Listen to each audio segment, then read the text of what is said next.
Hey everybody, it is Jo. Welcome back to Trauma Talk. Thank you for tuning in. We're going to talk today a little bit more about how to help a friend who is struggling in the aftermath of abuse or trauma or something traumatic. This may not be the most popular mindset or idea, but I know for a fact that it works. And so I'm just going to share my own experience. Take it for what it is. And feel free to disagree with me, but this is something that a friend modeled to me in the year and years after, but especially the first year after I was assaulted and left a horrible relationship. And it helped so much more than almost any other friend. I had friends who were there for me, and I will be infinitely grateful for them the rest of my life. But it can be so hard to know what to do when you see a friend struggling. No one really gives you a guidebook on that, and I realize that now. I used to be upset with friends who didn't know how to respond to me, and I think that's a legitimate emotion to feel and something you've got to work through, but as a friend, no one tells you what to do. If your friend has suffered through something horrible and you see them suffering, and you might see them making decisions that you disagree with, or you think, oh my God, that's really destructive, or they're going down a path that I'm really scared for what they're doing, and I'm afraid that they're going to make bad decisions, and I want to stop it. Like, how do I help them? I see they're in pain and I want to help them. So here's what my friend Abby did. She had gone through abuse years before. So she was much further along in the healing journey than I was. And I told her what happened because I knew that she had gone through something similar and we were very close. And she did a lot of listening, which is very, very helpful. Listen, please listen. Listening is the most helpful thing you can possibly do. Listening and being there and being present and not disappearing and showing up. Those are all really just core things, probably more important than almost anything. But what she also did really well is not make me feel weird. I made some not awesome decisions in that first year. They could have been worse, but they were not great. Like, I started smoking really heavily, and I was really suicidal, so I wanted to die all the time. And I would go through like this roller coaster of emotion all the time. And I would call her, sometimes at 2 o'clock in the morning or whatever, because she said it was okay to, and be like, I want to drive my car into a tree, just like expressing feeling, like, what do I do with this?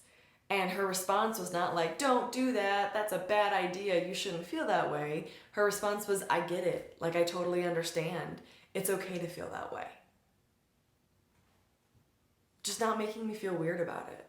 And letting me talk, being there and listening, and just being able to express what I was feeling and know that I could put things into words that are not socially acceptable to say, like saying, I want to get in my car right now and go drive it into a tree and be done with life, is not really a socially acceptable thing to say, but that was okay. Because she was like, hey, you know what, I get it, I understand. Obviously, don't act on that because we need you here, but it's okay to feel that way and keep talking to me. And like with smoking, for instance, she wasn't a smoker. We'd have like a cigar together every once in a while in college because we went to college together. But she had no problem with me smoking heavily around her. Or she might even join me with like, a prime time, which is like a cigar or whatever, as I'm like chain smoking away. Instead of being like, hey, Jo, it's really unhealthy for you to start smoking. This is really bad for your health. It's a bad choice to be making. I'm worried about you. You should stop smoking. That wasn't addressed at all because she knew that the pain I was dealing with was something way worse than smoking. So she never even talked about that. We never had a conversation about it. She would just sit with me while I was smoking and be my friend and have a conversation and not address the behavior, but address me as a person.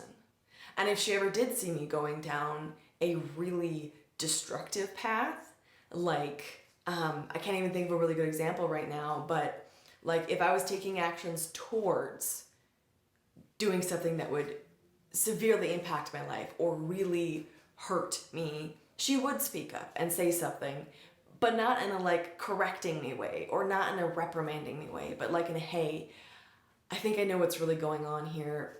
Talk to me. Let's talk it out. I'm here for you.